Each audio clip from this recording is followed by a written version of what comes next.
맞서 대미 압박 강도를 높이고 있습니다. 갈리바프 이란 의회 의장은 SNS에 글을 올려 호르무즈 해협에 이어 홍해의 길목인 바브엘만데브 해협을 봉쇄할 가능성을 시사했습니다.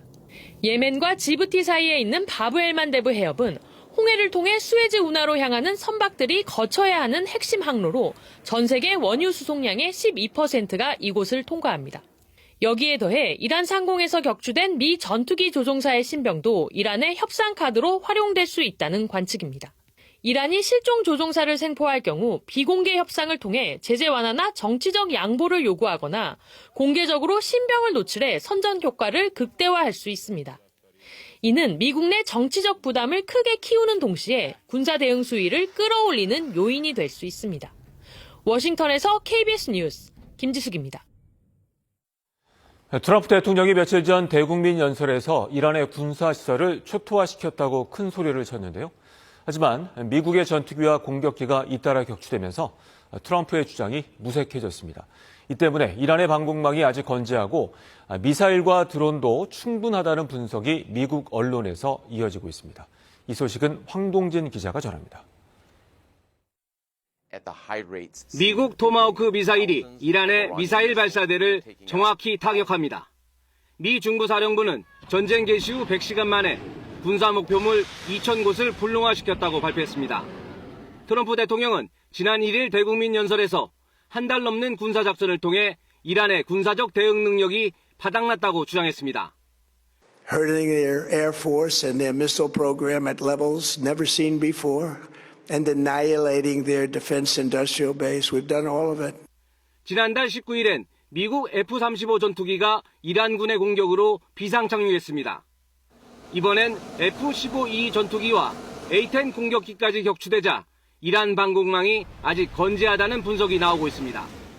CNN exclusive reporting from 3 sources on a U.S. intelligence assessment indicates that Iran retains a significant amount of missile launchers and thousands of one-way attack drones. 로이터 통신도 미국 정보 당국자의 말을 인용해 이란 미사일 전력의 3분의 1만 파괴된 것으로 보인다고 분석했습니다. 뉴욕타임스는 이란이 공습을 당한 직후 지하 미사일 벙커와 저장고를 파헤쳐 몇 시간 만에 시설을 재가동하고 있다는 정보당국 보고서를 공개했습니다. 이란의 항전태세가 예상보다 강력한 걸로 드러나면서 지상전을 검토하는 미국의 고민도 깊어지고 있습니다. KBS 뉴스 황동진입니다. 해외 주요 투자은행들이 중동 사태 여파로 한국의 물가 상승률 전망치를 최고 3% 이상까지 올려잡고 있습니다. 국제금융센터가 해외 주요 투자은행 8곳의 올해 물가 전망치를 집계한 결과 2월 말에는 평균 2% 상승을 예상했지만 3월 말에는 평균 2.4% 상승을 전망했습니다. JP모건은 중동 상황이 개선되지 않는다면 한국 소비자 물가 상승률이 5월에서 9월에는 3%를 웃돌 것으로 예상했습니다. 최근 경제협력개발기구 OECD도 올해 한국의 물가 상승률 전망치를 2.7%로 종전 전망치보다 0.9%포인트 끌어올렸습니다. 다음 소식입니다. 더불어민주당이 조작기소 국정조사 1차 기관보고에서 검찰의 허위진술 유도 정황이 확인됐다고 주장했습니다. 국민의힘은 이재명 대통령의 공소 취소를 위한 노골적인 방탄 정치라고 비판했습니다. 정치권 소식 여소연 기자가 보도합니다. 더불어민주당은 국정조사 1차 기관보고에서 쌍방울 사건 수사를 담당했던 박상현 검사의 형량 거래가 확인됐다고 주장했습니다. 이화영 전 경기도 평화부지사 측에 협조를 요구하며 진술 방향을 유도했다는 겁니다. 검찰이 이재명 대통령을 겨냥해 결론을 정해놓고 진술을 꽤 맞췄다는 사실이 새롭게 공개된 녹취를 통해 한층 명확하게 드러났습니다. 또 박상현 검사가 국정조사에 나와 증인 선서를 거부한 점을 거론하며 책임을 회피하고 자기 방어적 모습을 보인 거라고 지적했습니다.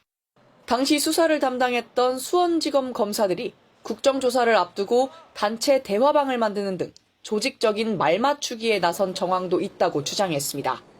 국민의힘은 조작기소 의혹 국정조사가 결국 이재명 대통령의 재판을 공소 취소하기 위한 노골적인 방탄 정치라고 비판했습니다.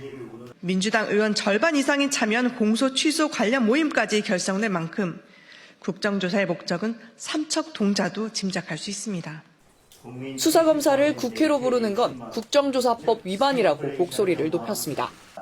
특히 대장동 사건 변호인이었던 김동아 의원 등을 겨냥해 피고인을 변호했던 사람들이 수사검사를 추궁하겠다는 건 정치재판이라고 지적했습니다. 이재명 대통령을 겨냥해서도 침묵은 사실상의 묵인이자 동조라고 비판했습니다. 조작기소 의혹 국조특위는 기관 보고와 청문회 등을 거쳐 이달 안에 국정조사 결과 보고서 채택까지 마무리한다는 계획입니다. KBS 뉴스 여소연입니다. 이재명 대통령은 고유가 피해 지원금으로 지방자치단체 재정 부담이 늘 수 있다는 주장은 사실과 다르다고 지적했습니다. 이 대통령은 오늘 SNS를 통해 지자체 재정에 부담이 예상된다는 취지의 국회 예산정책처 보고서를 인용한 언론 기사를 첨부하며 이같이 반박했습니다.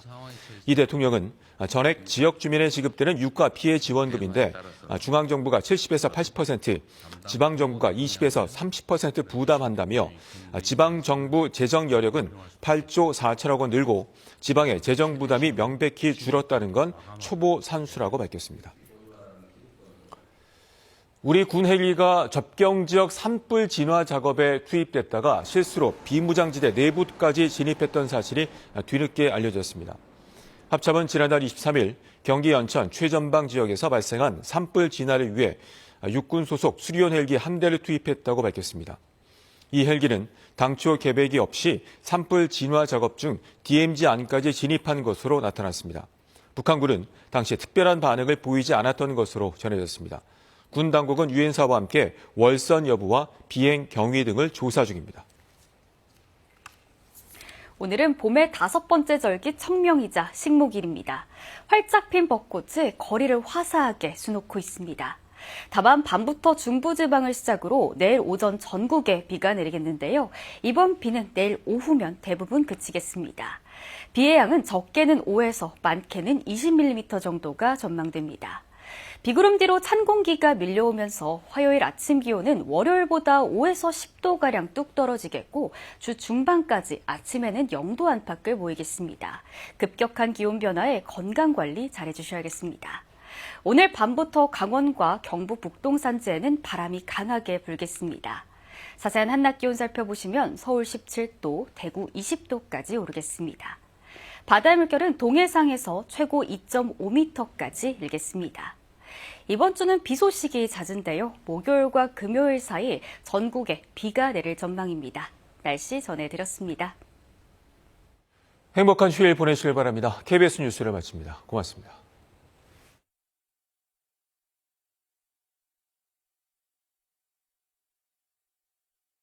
(96% 요격 성공률을 기록했습니다. 그 정도 가격으로